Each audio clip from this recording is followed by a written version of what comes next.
시작합니다. 야고보서는 신약 성경 27권 가운데에서 가장 먼저 쓰여진 책이라고 우리가 추정하고 있습니다. 그 이유는 우리가 사도행전 15장에 예루살렘에서 사도들과 장로들의 그 회의가 있었습니다. 그런데 그것이 주후 49년경에 있었던 것인데요. 그때 유대인의 그 율법, 이방인들이 예수 믿고 돌아오는 이방인들에게 율법을 지키게 하고 할례를 받게 해야 되느냐에 대한 것 때문에 논의가 있었습니다. 그런데 그 회의가 주 49년경이라고 우리가 보는데, 이 야고보서는 그 이전에 쓰여진 것이다라고 우리가 추정하기 때문입니다. 이 편지를 쓴 사람은 야고보입니다. 여기에 1장 1절에 하나님과 주 예수 그리스도의 종 야고보는이라고 밝히고 있죠. 그런데 야고보가 참 흔한 이름입니다. 그래서 성경에도 야고보가 굉장히 많이 나오는데요. 예수님의 제자들 중에도 야고보가 있었고요. 그런데 여기에 있는 이 야고보는 요셉과 마리아의 아들, 그러니까 예수님의 동생 중에 한 명이죠. 그래서 그 야고보라고 우리가 알고 있습니다. 우리가 마태복음 13장 55절에 보면 예수님께서 고향인 나사렛을 방문하셨을 때 그 고향 사람들이 예수님을 배척하면서 이렇게 한 이야기가 있습니다. 이는 그 목수의 아들이 아니냐, 요셉을 가리키는 말이죠. 요셉의 아들, 목수의 아들이 아니냐. 그 어머니는 마리아, 그 형제들은 야고보, 요셉, 시몬, 유다라 하지 않느냐. 그래서 거기에 그 동생들의 그 이름들이 나와 있죠. 그래서 그 야고보라고 우리가 압니다. 근데 이 야고보는 예수님의 공생의 기간 동안에는 예수님이 그리스도라는 사실을, 그러니까 참 그것도 이해가 되죠. 자기가 형으로 30년 동안 같이 있던 분이 갑자기 나가서 설교하고 하나님의 아들이라 그러고 그리스도라 그러니까 황당했을 수도 있겠죠. 자, 그런데 그 예수님이 그리스도라는 사실을 믿지를 못했습니다. 그래서 그 형제들이 다 그랬던 것 같아요. 그래서 요한복음 7장 5절에 보면 거기에 요한이 이렇게 기록합니다. 이는 그 형제들까지도 예수를 믿지 아니함이러라. 그런데 예수님께서 부활하신 후에, 고난을 받으시고 부활하신 후에 40일 동안 이 땅에 계시면서 여러 사람들, 특히 제자들에게 나타나셨는데요. 우리가 고린도전서 15장 7절에 보면 거기에 그 예수님의 부활을 목격한 사람들 가운데 야고보의 이름이 들어가 있습니다.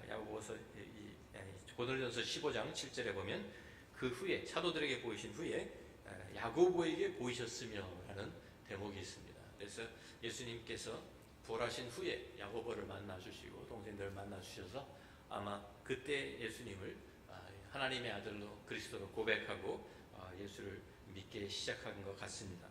사도행전 1장 14절에 보면 그래서 사도들과 함께 많은 사람들이 모였는데 거기에 보면 여자들과 예수의 어머니 마리아와 예수의 아우들과 더불어 마음을 같이하여 오로지 기도에 힘쓰더라. 그래서 야고보도 거기에 포함되어서 마가의 다락방에 모였던 정말 그 예루살렘의 첫 그 교회의 좀 시작인 그 120명 가운데 한 명이었다라는 소리가 알 수 있죠. 사도행전 12장 17절에 계속해서 보면 사도 베드로가 옥에 갇혔다가 천사의 도움으로 풀려납니다. 그래서 풀려나서 마가의 집에 와서 문을 두드리는데 사람들은 베드로가 죽은 줄 알고 문도 안 열어줍니다. 그런데 계속 두드리니까 문을 열어주고 베드로가 그들에게 어떻게 하나님께서 자기를 옥에서 천사를 보내서 이끌어내신 것을 이야기하면서 야고보와 형제들에게 이 말을 전하라 하고 떠나 다른 곳으로 가니라. 그래서 야고보라는 그 이름, 바로 이 야고보죠. 그때부터 벌써 이미 예루살렘 교회의 지도자로 또 장로로 섬기고 있었던 것을 우리가 알 수 있습니다. 아까 이야기했던 사도행전 15장에서도 이방인으로서 예수를 믿고 이제 돌아오는 이 사람들에게 할례를 행할 것인가 말 것인가 변론할 때에도 여러 사람들 의견을 내놓았는데 야고보가 예루살렘 교회의 장로로서 지도자로서 그 회의를 주재하면서 의견을 내놓고 이 사람들을 우리가 그냥 다른 의무를 짓지 않고 그냥 받아주는 것이 믿음으로 구원받는 것을 우리가 알기 때문에 그것을 우리가 확인하는 것이 좋겠다라고 그래서 편지를 써서 모든 디아스포라에 있는 그 이방에 있는 교회들에게, 이방 교회들에게 보내자고 회의가 잘 마무리된 것을 우리가 볼 수 있습니다. 그래서 우리가 그 야고보, 예루살렘 교회를 책임지고 있었던 바로 예수님의 동생 야고보가 편지를 쓴 것입니다. 교회 역사가의 기록에 따르면 이 야고보가 성전에 홀로 들어가서 참 백성들의 죄를 위해서 무릎을 꿇고 얼마나 오래 또 많이 기도를 했던지 무릎이 낙타 무릎과 같이 되었다. 이렇게 딱딱하게 굳어졌다라는 그런 뜻이죠. 그러한 참 기록까지 있습니다. 그래서 많은 사람들이 그를 의인이라고 칭송했다는 그런 기록이 또한 남아 있습니다. 이 편지를 받은 사람은 또 누구입니까? 여기 보면 1장 1절에 흩어져 있는 12지파에게 문안하노라 그랬습니다. 흩어지는 12지파라는 말, 원어에 보면 디아스포라라는 이 단어를 썼습니다. 우리 잘 아는 우리 익숙한 단어죠. 디아스포라. 이 디아스포라라는 말은 주전 722년에 그 이스라엘이 북왕국 이스라엘, 남왕국 유다 이렇게 갈라져 있었는데요. 북왕국 이스라엘이 먼저 멸망을 합니다. 아수르 제국이 쳐들어와서 그 멸망을 당하고 이스라엘 주민들이 모든 백성들이 포로로 사로잡혀서 참 이 아수르 제국이 여러 이방 나라에 자기들이 다스리고 있던 그 여러 나라에 다 흩어 놓았어요. 그리고 다른 사람들은 또 잡아다가 그 팔레스타인으로 이주시키고요. 그때부터 이 이스라엘 민족이 사방으로 흩어지기 시작한 것입니다. 주전 586년에 남왕국 유다도 역시 바벨론 제국에 멸망을 당하면서 포로로 잡혀갑니다. 그래서 이때부터 이스라엘 유다 민족들이 지중해, 소아시아 또 유럽까지 다 퍼져서 살게 된 것이죠. 강제 이민을 당한 것입니다. 바벨론 포로 생활을 마치고 돌아온 사람들이 있었지만 모든 사람들이 다 돌아온 것이 아닙니다. 거의 대다수는 다 그 이방 땅에 거기에서 그냥 정착해서 살게 된 것이죠. 그래서 우리가 이 사도행전 2장 5절부터 11절에 보면 이 이방에 사는 이 사람들 가리켜서 디아스포라라고 하는데요. 사도행전 2장 5절부터 우리 말씀 한번 찾아봅니다. 오순절 날 때 성령 강림이 임할 때에 우리가 그 사건을 우리가 다시 짚어보면은요. 사도행전 2장에 오순절 날에 있을 때 많은 사람들이 거기에서 이제 모여들었다 그러죠. 그래서 이 성령의 충만을 받고 성령이 말씀 따라 믿는 우리 제자들이 다른 언어로 말하기 시작하는데 그것을 듣게 된 이제 사람들입니다. 거기 5절에 보면 그때 경건한 유대인들이 천하 각국으로부터 와서 예루살렘에 머물러 있더니, 그러니까 이 사람들이 다 흩어져 살면서 그래도 경건한 사람들은 그 가운데서 참 이 명절 때가 되면 참 여러 가지 그 절기가 있죠. 6월절, 오순절 이런 절기가 되면 예루살렘에 모여서 예배를 드리고 돌아가는 것입니다. 그래서 그 디아스포라에 있던 유대인들이 다 모여가지고 예루살렘에 와 있는 그 오순절 날 성령이 강림하신 것이고요. 그 성령 강림을 받은, 성령 충만함을 받은 이 사도들이 나가서 좀 하나님의 말씀을 선포하는데 각각 다른 언어로 선포하기 시작합니다. 그런데 그 천하 각국에서 왔던 그 사람들이 거기에서 그것을 듣게 되는 것이죠. 그래서 5절, 6절 말씀 보니까 이 소리가 나매 큰 무리가 모여 각각 자기의 방언으로 제자들이 말하는 것을 듣고 소동하여 다 놀라 신기하게 여기 이르되 보라, 이 말하는 사람들이 다 갈릴리 사람이 아니냐? 우리 각 사람이 난 곳 방언으로 듣게 되는 것이 어찌 됨이냐? 우리는 바데인과 메데인과 엘람임과 또 메소포타미아, 유대와 갑바도기아, 본도와 아시아, 부르기아와 밤빌리아, 애국과 및 구레네에 가까운 리비아 여러 지방에 사는 사람들과 로마로부터 온 나그네고 유대인과 유대교에 들어온 사람들과 그레데인과 아라비아인들이라 우리가 다 우리의 각 언어로 하나님의 큰 일을 말함을 듣는도다 하고 다 놀라 당황하여 서로 이르되 이 어찌 된 일이냐 하며, 이 사람들이 다 각각 이렇게 보면 다 2세들인 것이죠. 다 이민 가서 2세들이 지금 그 명절이 되어가지고 예루살렘을 찾아왔는데 자기들이 태어난 그곳의 언어로 하나님의 참 그 일들이 선포되는 것을 듣게 되었다라는 그 말입니다. 이 사람들 가운데서 이 베드로의 그 오순절 설교를 듣고 회개하고 예수를 믿게 된 사람들이 생겨났습니다. 그래서 이 사람들 가운데에서 참 이 예수를 믿게 되고 또 초대교회가 참 예루살렘 시작하면서 영적으로 수적으로 부흥하기 시작하는데 여기에 남아있는 사람도 있었고 다시 자기 고향으로 돌아간 사람들도 있었겠죠. 그래서 그 사람들을 통해서 디아스포라를 통해 가지고 각 회당을 통해서 하나님의 복음이, 그리스도의 복음이 온 세상에 전파하기 시작된 것입니다. 참 이 초대교회가 예루살렘 교회도 참 이 핍박을 받기 시작합니다. 스데반의 순교를 시작해서 핍박을 받는데 핍박을 받은 초대교회가 박해를 피해서 어디로 흩어졌겠습니까?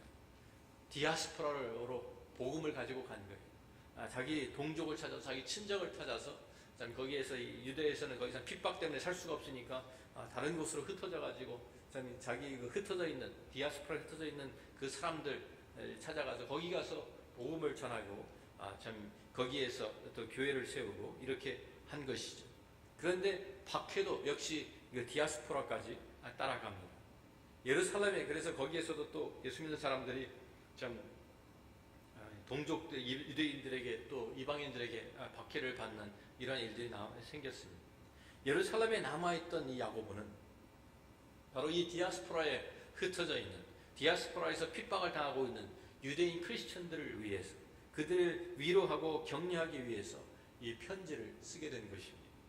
그런데 이런 참 어려움 또 시험 혼란을 겪고 있는 이 사람들 믿음 형제들에게 메시지를 던지는데 참 격려하기 위해서 쓴 이 편지의 첫 머리에 뭐라고 씁니까? 그 메시지가 이렇게 시작합니다. 2절에 내 형제들아 너희가 여러 가지 시험을 당하거든 온전히 기쁘게 여기라. 좀 기가 막히지 않습니까?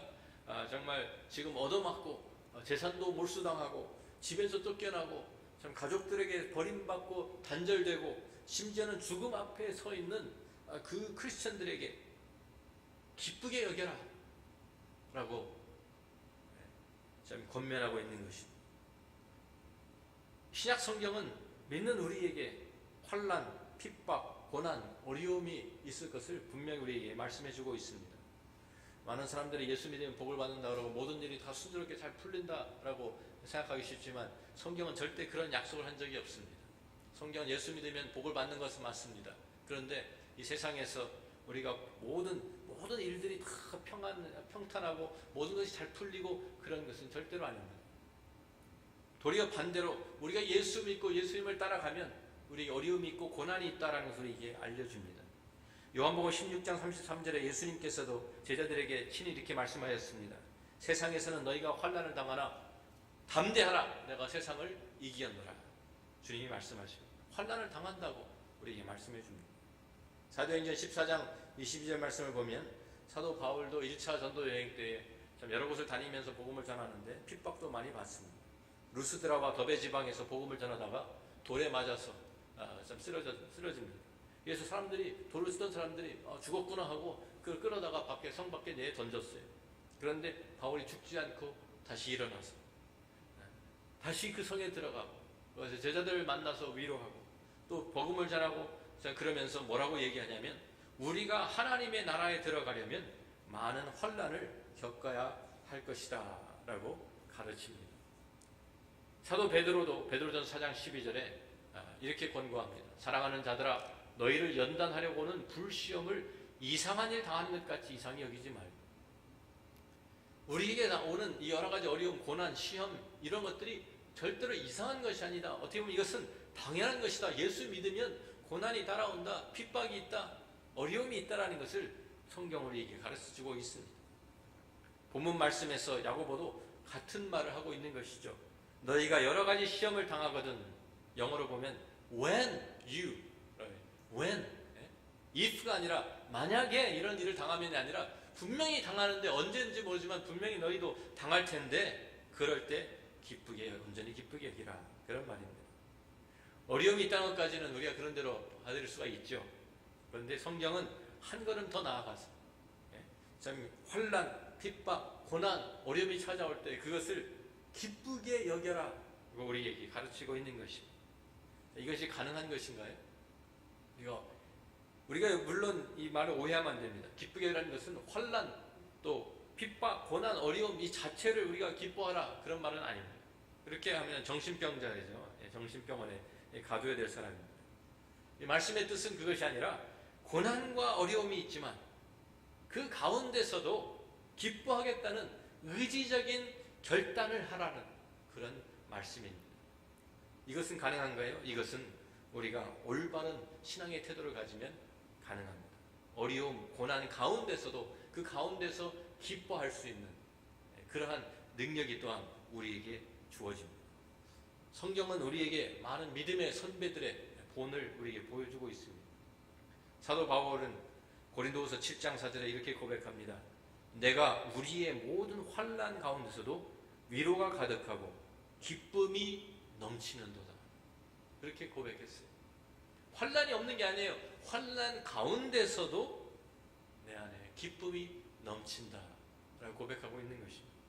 사도행전 5장 또 우리 40절 41절 보면 초대교회 핍박을 시작되었을 예루살렘에서 사도들이 사내들이라는 곳에 그 공회에 잡혀 들어가서 거기에서 채찍질을 당하고 거기에서 예수 이름으로는 참 가르치지도 말고 전하지 말고 참 이런 명령을 받습니다.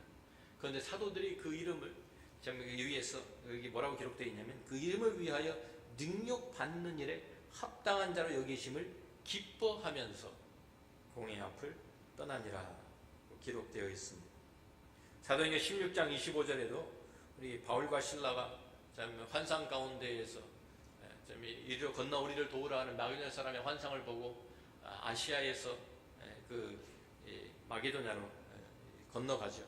건너가서 거기에서 빌립보에서 전도를 하기 시작하는데 그 빌립보에 참 점치는 참 그 여종, 귀신 들린 여종을 만나가지고 그 여종의 그 귀신을 쫓아내줍니다.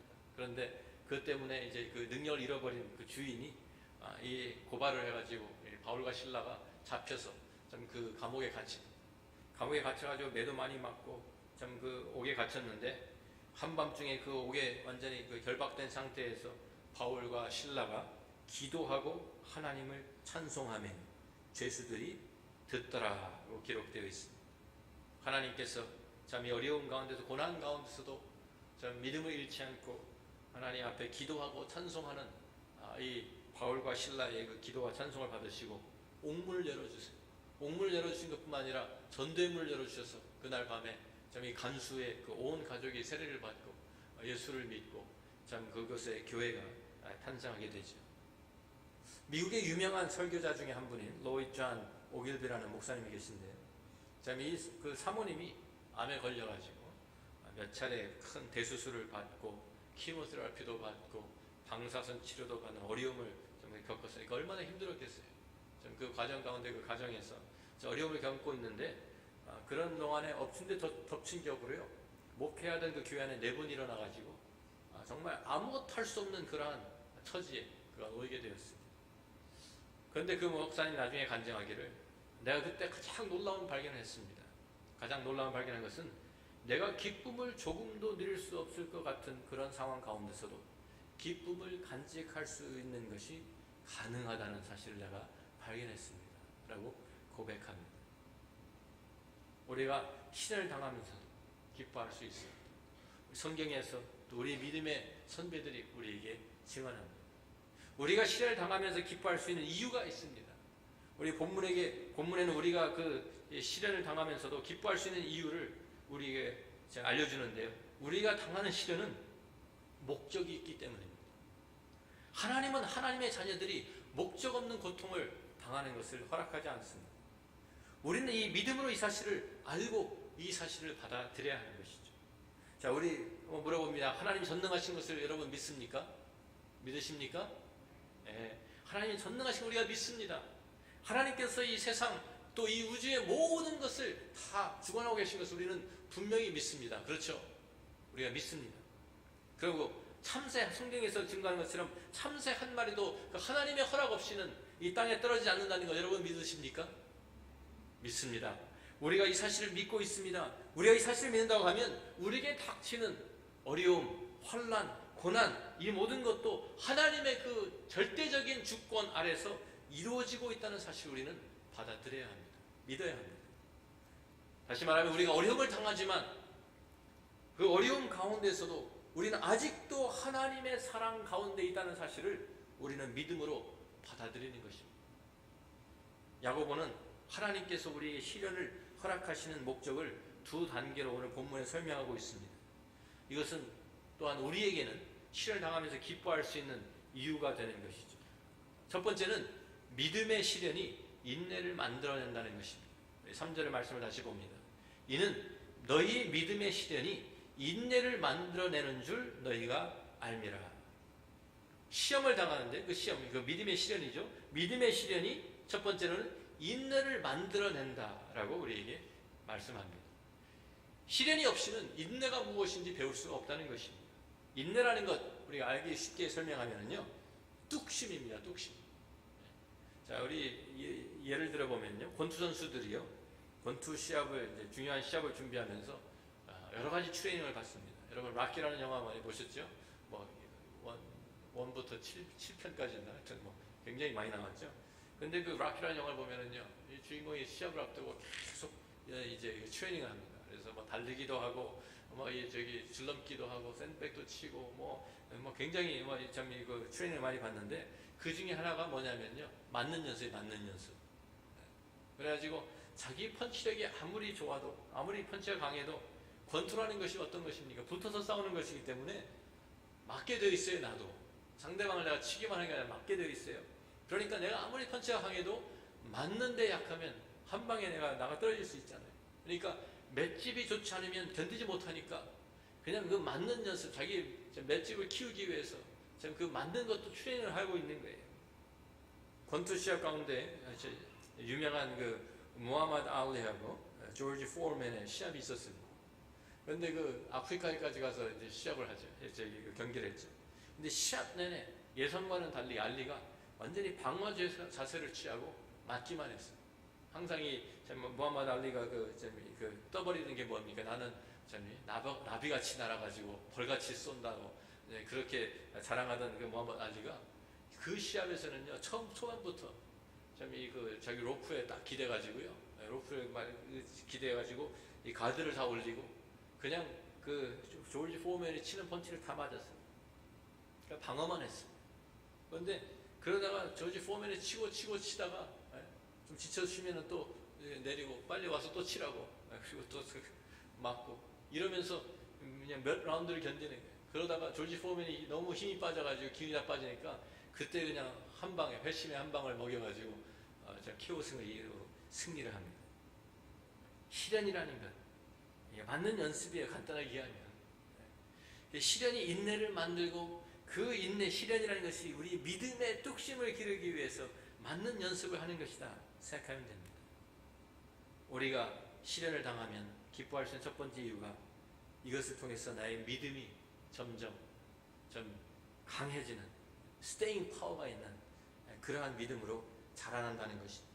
두 번째는 우리가 시련을 당하면서 기뻐할 수 있는 두 번째 이유는 그 인내가 우리를 온전하게 만든다는 것이죠. 4절 말씀 보니까 인내를 온전히 이루라. 이는 너희로 온전하고 구비하여 조금도 부족함이 없게 하려 함이라 그랬습니다. 온전해진다는 말은 성숙한다는 말이에요. 우리가 온전한 성숙한 성도가 된다는 것입니다. 사랑, 희락, 화평, 오래 참음, 자비, 양선, 충성, 온유, 절제, 이러한 성령의 열매들이 우리 안에서 나타나고 우리가 그 열매를 맺게 되고 아름다운 인격체를 우리가 가지게 되고 예수를 닮은 신앙인으로 우리가 변화되고 만들어진다고 우리에게 가르쳐 주는 것입니다. 세상 사람들을 참 고생 많이 하면 어떻게 된다래요? 사람이 고생을 많이 한 사람 보면 거칠어진다고 하죠. 험한 일을 당하면 거칠어진다. 그런데 성도들은 반대입니다. 성도들은 고난을 당하면 당할수록 정말 그 뜨거운 불 속에서 쇠가 달구어지고 거기에서 모든 것이 정화되고 참 거기에서 좀 더 강해지는 것처럼 성도들은 고난을 겪으면 영혼이 더욱 아름다운 사람이 되는 줄로 믿습니다. 우리가 나비를 보세요. 나비가 참 고치를 헤치고 나올 때 조그만 구멍을 통과하면서 엄청난 고통을 겪게 됩니다. 그래서 그 조그만 구멍 속에 거기서 빠져나오려고 몸부림을 칩니다. 그런데 그 어떤 사람이 그것을 보다가 너무 안타까워가지고 불쌍해가지고 칼을 가지고 그거를 열어줬대요. 이렇게 쪼개서 열어줬대요. 잘 나올 수 있도록 크게 만들어준 것이 이렇게 열어줬는데, 그런데 나왔는데 보니까 나비가 날아가지 못하고 그냥 주저앉아가지고 퍼덕퍼덕 하다가 죽어버리다는 것입니다. 그래서 연구를 해보니까 그 고치를 통과하면서 날개가 몸부림을 치면서 빠져나오기 위해서 몸부림치면서 날개가 힘을 얻고 날개가 점점 강해지고 그러면서 또 거기에서 그 케미컬들이 참 그 날개 공급이 되어가지고 이 나비가 하늘을 날 수 있는 그 나비가 되는 것은 이 고치 어려운 과정을 거쳐야만 그것이 가능해진다는 사실이에요. 그런데 그것을 거치지 않고 그냥 열어주면 나비가 되는 것이 못하는 것이죠. 우리도 마찬가지입니다. 우리가 고난을 통하면서 우리 안에 그리스도의 아름다운 형상이 우리에게 이루어지고 하나님 기뻐하신 하나님의 사람으로 우리가 세워지는 것입니다. 여기 한 사람의 이력서를 소개합니다. 이 사람은 7살 때 법적인 문제 때문에 가족이 집을 빼앗기고 쫓겨났습니다. 그래서 그는 7살 때부터 그 어린 나이에 가족을 돕기 위해서 일을 해야 했습니다. 2년 후인 9살 때 어머니가 세상을 떠납니다. 어머니가 없이 자라면서 21살 때 어렵게 사는데 점원으로 일하던 그 직장에서 해고를 당했습니다. 그래서 법 공부를 더 하려고 법과대학에 들어가려고 지망을 했는데 제대로 교육을 받지 못했다고 불합격 처리되었습니다. 그래서 23살에 다시 이제 작은 상점을 열기 위해서 동업자를 하나 구하고 그 동업자와 함께 빚을 내어서 은행에서 빚을 내서 시작을 합니다. 그런데 3년 후에 26살 때 동업자가 죽습니다. 동업자가 죽으면서 같이 얻었던 그 빚을 혼자 다 떠안으면서 좀 큰 빚더미에 올라앉게 되었습니다. 28살 나던 해 4년 동안이나 사귀던 여자에게 좀 큰 맘 먹고 청혼을 했습니다. 그런데 한 칼에 거절을 당합니다. 미국 하원 의원에 이제 도전을 계속합니다. 3번이나 도전했는데 겨우 몇 번 계속 떨어지고 3번째 도전 끝에 겨우 37살 때 처음으로 하원 의원에 당선돼 선출되었습니다. 그런데 그것도 잠시죠. 2년 후에 재선에 성공하지 못했습니다. 41살 때 4살 난 아들이 죽었습니다. 45살 때 상원의원에 출마했는데 낙선했습니다. 47살 때 부통령으로 출마했는데 또 떨어졌습니다. 49살 때 다시 상원의원에 출마했는데 또 고배를 마셨습니다. 51세가 되던 대통령에 출마해서 드디어 당선이 되었습니다. 이 사람이 누군지 아십니까? 아브라함 링컨입니다. 여기 보면은 어렸을 때부터 시련과 아픔으로 계속되는 그의 인생입니다. 그런데 그는 미국이 엄청난 위기 가운데 있을 때 남북전쟁을 치르고 온 사람들이 나라가 갈라지고 노예제도가 폐지되고 이런 엄청난 그 어려운 가운데서 그런 가운데서 미국의 백성들을 하나로 모으고 미국을 세계에서 가장 강대한 나라로 이끌어가는 지도자가 되었고 미국에서 가장 존경받는 대통령이 되었습니다. 한번 생각해 보십시오. 그가 편안하고 안일하고 평탄한 삶을 살아왔다고 하면 이러한 위기에 처한 미국을 그가 이끌 수 있는 그 지도자로서의 능력을 그가 가질 수 있었을까요?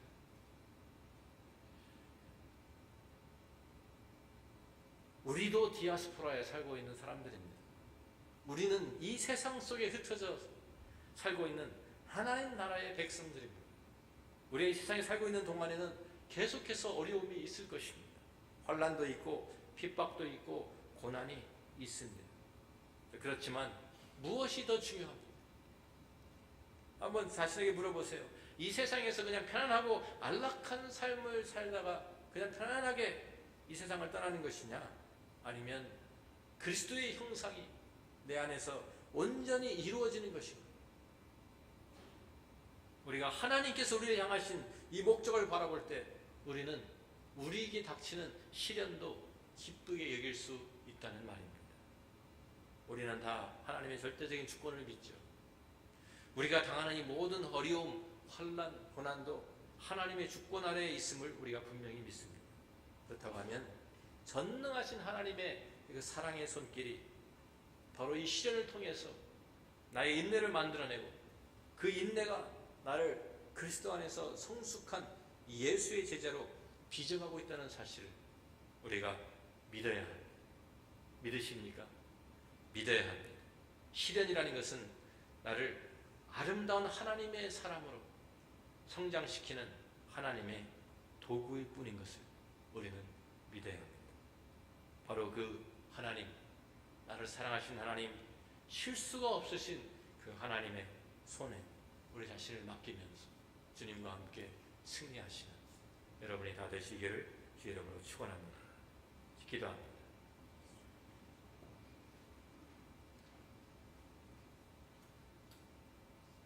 그렇죠. 우리의 삶을 돌아보면 우리 인생은 참 여러 가지 고난의 연속입니다. 하나의 문제가 해결됐다 싶으면 또 다른 데서 문제가 터집니다. 건강이 나빠지든지, 사업에 문제가 있든지, 가정에 문제가 있든지, 여러 곳에서 문제들이 생겨납니다. 하나의 문제를 해결해내면 또 다른 문제가 우리를 기다리고 있습니다. 그렇지만 우리가 분명히 아는 것은 이 모든 것이 하나님의 절대적인 주권 아래 있다는 사실입니다. 그리고 하나님은 우리를 사랑하시기 때문에 우리가 그 고난 가운데 있다 할지라도 우리를 여전히 사랑하시고, 도리어 그 고난을 통해서 우리가 하나님의 사랑으로, 아름다운 하나님의 사랑으로 빚어져 가시기를 원하십니다. 그래서 그것을 허락하시는 것입니다. 우리가 그 하나님의 손길에 우리 자신을 맡기면서 믿음으로 주님의 그 목적을 바라볼 때 우리는 우리에게 다가오는 이 시련도 기쁘게 여길 수 있습니다. 왜? 이것이 결국에는 나를 위한 것이기 때문인 것을 알기 때문이죠. 오늘 우리가 우리 가운데에서 온전히 주님 가운데, 주님의 우리 삶 가운데 함께 하시는 그 주님의 손길을 우리들이 경험하면서 그 손길에 내 자신을 내어 맡기십시오. 주님, 그 토기장이 앞에 그 빚어지는 그릇과 같이 하나님께서 나를 하나님의 도구로 빚어가시기를 소원하면서 우리가 주님 앞에 우리 자신을 내어드리는 헌신의 결단이 있기를 바랍니다. 아버지 하나님, 감사합니다. 우리의 삶 가운데 우리의 찾아오는 크고 작은 많은 시련들이 있습니다. 우리의 믿음을 흔드는 어려움들도 있습니다. 그렇지만 그때마다 하나님, 우리들이 다시 주님 앞에서 또 세상을 향해서 고백하는 것은 이 모든 것을 통해서 하나님께서 나를 빚어가시고 새롭게 하시고 나를 성숙하게 만드신다는 사실입니다. 그렇기 때문에 그 가운데 하나님 안에서 저희는 이 시련을 기쁘게 여기기로 저희들이 작정하고 결단하는 저희들 되게 도와주옵소서. 그래서 그 주님과 함께 믿음 가운데서 시련 속에서도 하나님의 사랑을 의지하며 승리하는 하나님의 용사들이 다 되게 도와주옵소서. 예수님 귀하신 이름으로 기도합니다.